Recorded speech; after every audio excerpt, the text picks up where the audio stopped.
여러분 안녕하십니까. 앞에서 보도해드렸듯이 오늘은 경찰의 날이었습니다만 안타까운 사고가 발생했습니다. 철길로 뛰어든 정신질환자를 구하려던 경찰관 한 명이 열차에 치여 숨지고 한 명이 다쳤습니다. 장미쁨 기자가 보도합니다.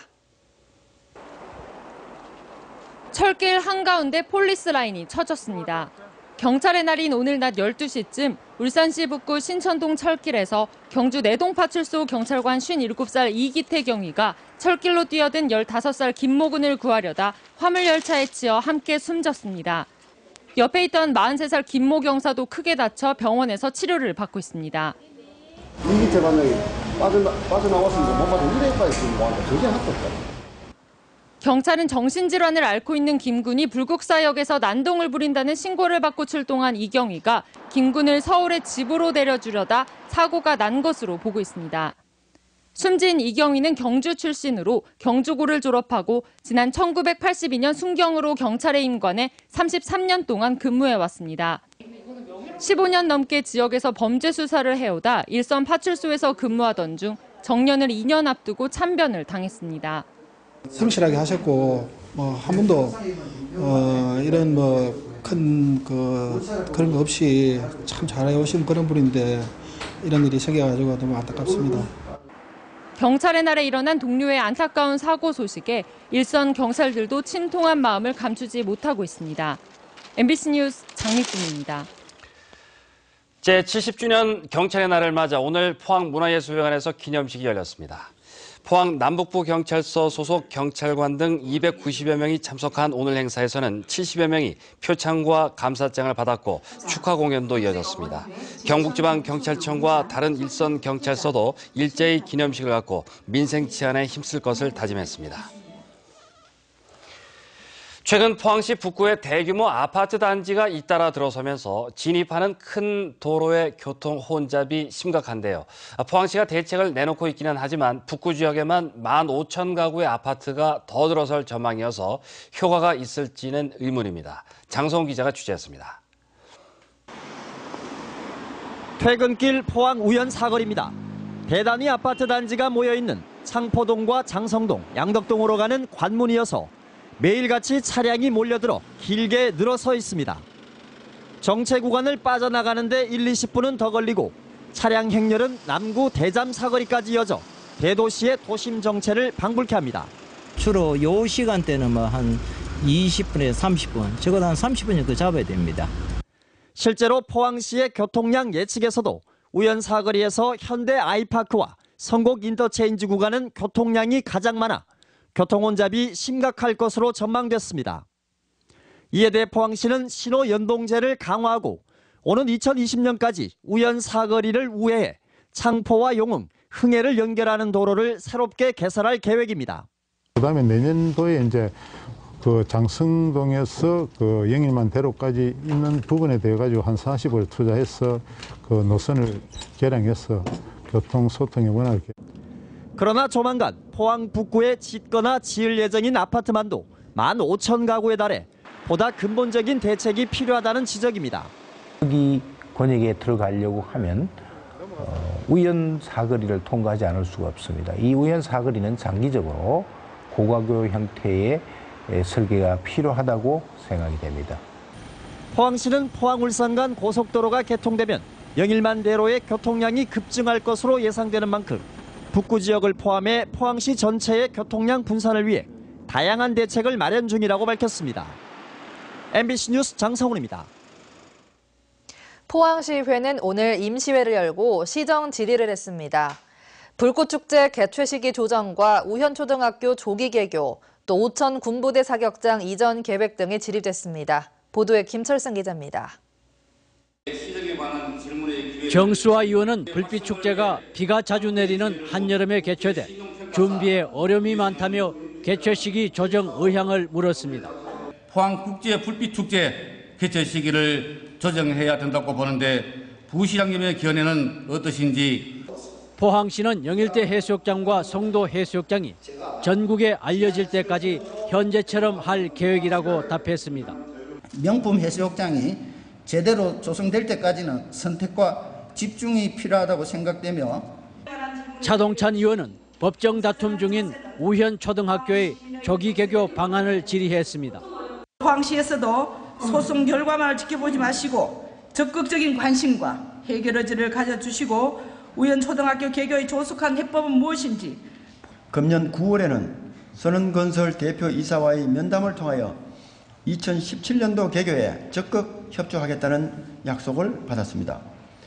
오천 군부대 사격장 이전 이후의 터 활용 계획이 무엇인지를 물은 이낙연 의원의 질의에 대해 포항시는 2017년 이전하지만 터 활용 계획은 없는 것으로 알고 있다고 답했습니다. 또 농어촌에 먹는 물 수질 부적합이 많다는 이상민 의원의 질의에 대해서는 예산이 많이 들어 당장 해결은 힘들지만 검토하겠다고 밝혔습니다. MBC 뉴스 김철승입니다. 지역에서도 한국사 교과서 국정화 반대 선언이 이어지고 있습니다. 경주 지역 7개 시민단체는 오늘 경주역 광장에서 현 정권이 추진하는 국정화는 역사를 정치적 수단으로 악용하는 역사 쿠데타라며 하나의 역사적 해석만을 강요하는 교과서 국정화 정책을 중단하라고 주장했습니다. 전교도 경북지부도 안동에서 기자회견을 갖고 교육계의 오랜 논의 끝에 2003년 도입된 역사교과서 검인정 제도를 정부 여당이 진영 논리로 몰아가고 있다고 비판하고 국정화 시도가 중단되지 않을 경우 시민 불복종 운동을 전개하겠다고 밝혔습니다.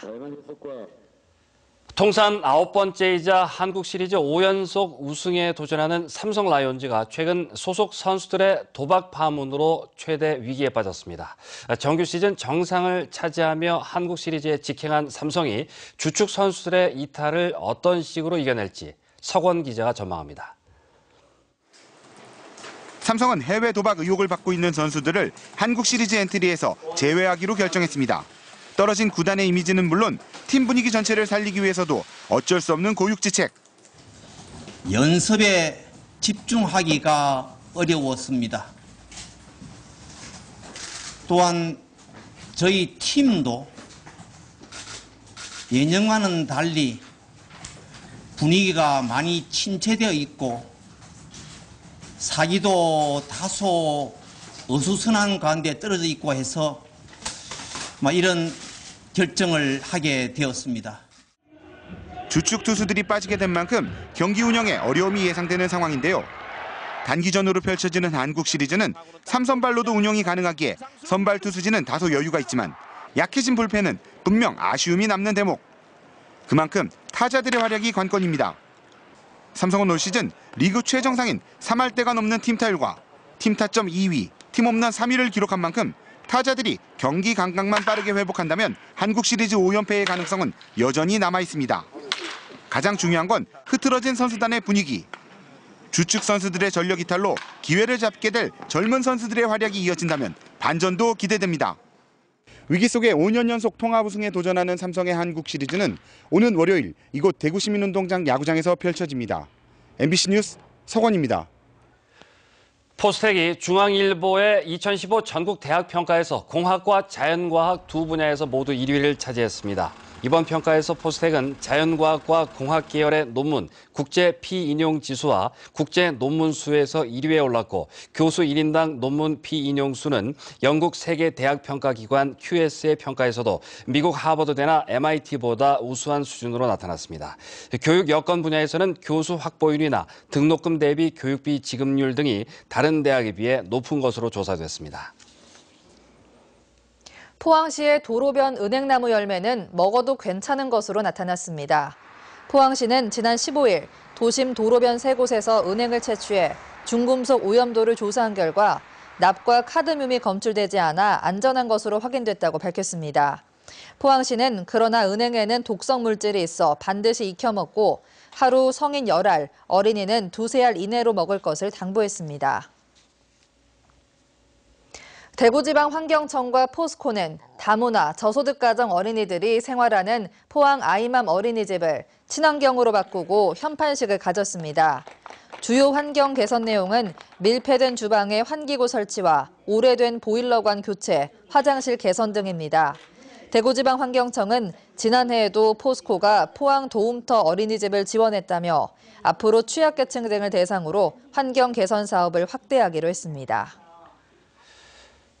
영덕군의회 이강석 의장이 원전 찬반 주민투표 실시를 지지하며 단식 농성에 들어갔습니다. 이 의장은 지난해 국무총리가 약속한 지역 개발 사항도 지켜지지 않고 있는데 어제 산업부가 발표한 영덕발전 10대 사업은 확정되지도 않은 제안에 불과하다고 평가했습니다. 또 이희진 영덕군수에게는 원전이 들어오면 지역 발전이 이루어질 것이라고 막연하게 기대할 것이 아니라 원전에 있는 울진 군민이 영덕 군민보다 잘 살고 있는지 근거를 제시할 것을 요구했고, 한수원에는 여론 주도층 인사들을 대상으로 한 국내외 여행이나 농특산품 전달 등 지역 분열 행위를 중단하라고 요구했습니다. 경주경찰서는 심야 시간에 귀가하는 여성의 손가방을 날치기 한 혐의로 34살 윤모 씨에 대해 구속영장을 신청했습니다. 윤 씨는 지난 18일 오후 10시쯤 경주시 성건동에서 귀가하던 55살 손모 여인을 때리고 손가방을 훔쳐 달아나는 등 2차례에 걸쳐 범행을 저지른 혐의를 받고 있습니다. 경찰은 여주애가 더 있을 것으로 보고 수사를 확대하고 있습니다. 오늘 경북 동해안 지역은 무난한 가을 날씨를 보였습니다. 내일은 동풍의 영향으로 흐리고 비가 오는 곳이 있겠는데요. 낮 기온은 뚝 떨어지겠고 미세먼지는 여전히 주의하셔야겠습니다. 자세한 날씨 양태빈 기상캐스터가 전합니다. 네, 미세먼지가 비상입니다. 며칠째 탁한 공기 때문에 목이 칼칼한데요. 미세먼지 농도가 계속해서 나쁨 수준을 유지하고 있습니다. 더불어 초미세먼지도 농도가 짙은 상황인데요. 내일도 오늘처럼 안개와 먼지 때문에 시야가 뿌옇겠습니다.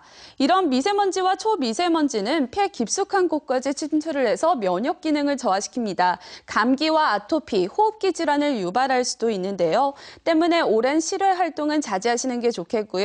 또 황사 마스크는 이런 미세먼지를 최대 80%까지 걸러준다고 하니까요. 반드시 착용하시는 게 좋겠습니다.